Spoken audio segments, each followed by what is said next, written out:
Iran ने तो मानो पूरी तरह से अमेरिका का बैंड बजाने का सोच लिया है और मेरे ख्याल से होना भी चाहिए। मानकर चलिए किसी और देश में घुसकर आप उस देश में हस्तक्षेप करें, बम गोला बारूद दागें, उनके प्रमुख को मारें, तो आपको छोड़ देगा क्या? वैसे ही 10 दिन का गोला बारूद अमेरिका के पास डिफेंड करने के लिए बचा, हमला करने के लिए नहीं, डिफेंड करने के लिए। अब इन सब के बीच 2.5 लाख अपने सैनिक उतार दिए। जी हां, ईरान ने जैसे ही ऐलान किया है, अमेरिका समझ नहीं पा रहा युद्धपोत को वहीं रखें या वापस ले जाएं, कैसे अपने सैनिकों को बाहर निकालें। बहुत सारी खबरें निकलकर सामने आई। इन सब के बीच रूस ने, जो अब तक इस पूरे मामले में 28 तारीख के बाद सिर्फ बयान तक सीमित था, उसने एक कदम बढ़कर बहुत बड़ा फैसला लिया। अभी तक लग रहा था कि शायद ईरान अकेला लड़ रहा है, लेकिन नहीं। चीन के बाद रूस ने जो ऐलान किया है वो आपको खबर दिखाऊंगा। डोनाल्ड ट्रंप का एक ऐसा बयान जिसको लोग देखकर और सुनकर कह रहे हैं बेवकूफ है ये आदमी, इतना बड़ा मूर्ख, जिसने अपने देश को पूरी तरह से, अपने देश के सैनिकों को खतरे में डाल दिया। इजराइल के लिए, और ये मैं नहीं कह रहा, उनके अपने देश के सांसद कह रहे हैं। और भी कई महत्वपूर्ण खबरें दिखाता हूं। नमस्कार, मैं हूं प्राज्वल गौतम और आप देख रहे हैं the live TV. The live TV, सच सबसे आगे। सबसे पहले शुरुआत इस खबर से जरा देखिए। IRGC just deployed all of its 2,50,000 2.5 lakh soldiers, marines and aerial personnel near Kuwait, Persian Gulf और ओमान के खाड़ी में भेज दिया, कैप्सियन सी में भेजा, कुर्दिश और तुर्किश और इराक बॉर्डर। दरअसल एक खबर निकल कर आई थी, कुर्द लड़ाकों से कहा जा रहा था अमेरिका और इजराइल की तरफ से, आप हमारे साथ मिलकर लड़िए, ईरान में दंगे भड़काइए, लेकिन उन्होंने मना कर दिया, ना बाबा ना, हम ये नहीं करने जा रहे। और इन सब के बीच अब तकरीबन 2.5 लाख अपने सैनिक भेज दिए गए। वहीं दावा यह किया जा रहा है कि और भी कई लाखों की तादाद में सोल्जर्स भेजे जा रहे हैं, जिससे अमेरिका के खिलाफ आराम से युद्ध लड़ा जा सके। ये हालात पैदा हुए। अब आइए अगली खबर, जरा रूस ने क्या हालात पैदा किए, ये वीडियो देखिए।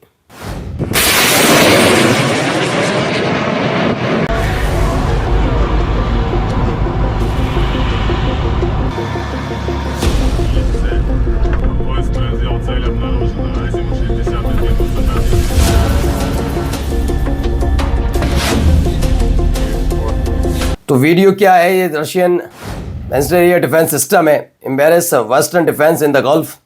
एक तरफ जहां अमेरिका के एयर डिफेंस सिस्टम पूरी तरह से बर्बाद हो चुके हैं, इंटरसेप्टर ही नहीं बचे।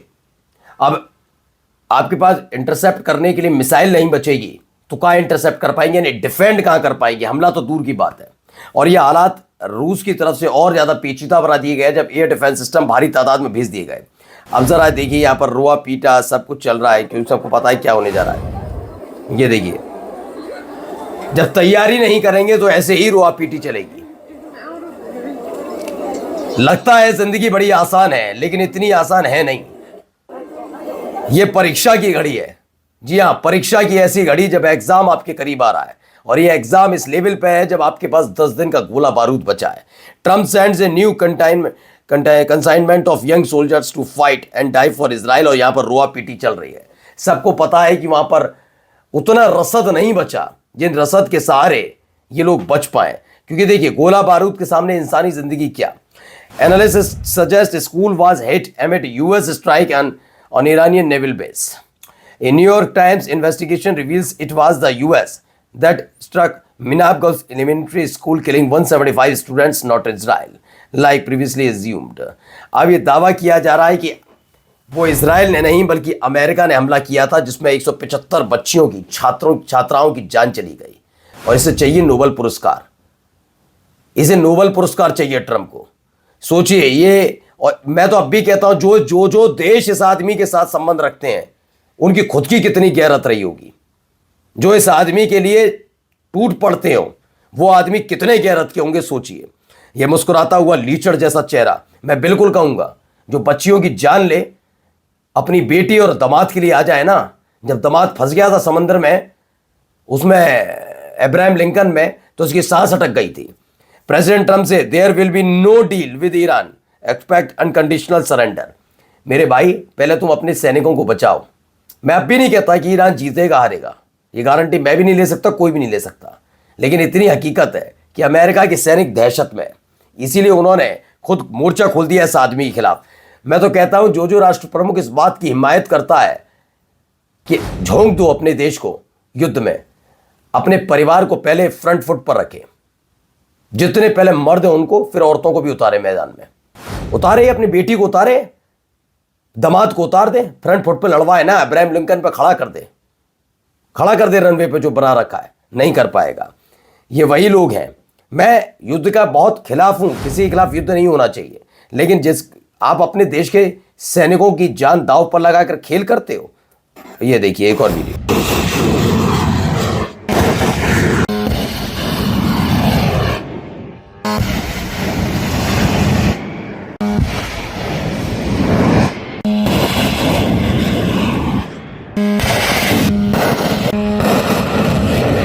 Iran is surprising US and Israeli. Iran has used advanced Arsh-2 drones alongside Shahed 136 drones in strikes on US bases in Kuwait in recent hours. The Arsh-2 can carry a 150 kg warhead. ये देखिए Arsh-2 drones को उतार दिया गया एक तरफ। पहले से ही आप अंदाजा लगाइए कि कई तरह के ड्रोन्स काम कर ही रहे हैं। दो तो है ही हैं इनके अपने, शायद ड्रोन है ही है, अब Arsh-2 भी आ गया है ना। अब आइए देखिए कितना नुकसान झेलना पड़ रहा है अमेरिका को। यूएस ने अब तक 5.3 बिलियन इसमें खर्च कर दिया है, 5.3 मिलियन, और हर बीतते सेकंड के साथ ये पैसा बढ़ता जा रहा है। ये 6 दिन का है, 1 बिलियन पर डे के हिसाब से खर्च करना पड़ रहा है। बर्बादी के कगार पर अमेरिका को पहुंचा कर खड़ा कर दिया, तब भी ये चेहरा मुस्कुराता और पीछे खड़े लोग मुस्कुरा रहे हैं, तो सोचिए इनकी क्या मजबूरी है। जरा सुनिए। I said, what's left? But they're tough and they want to fight.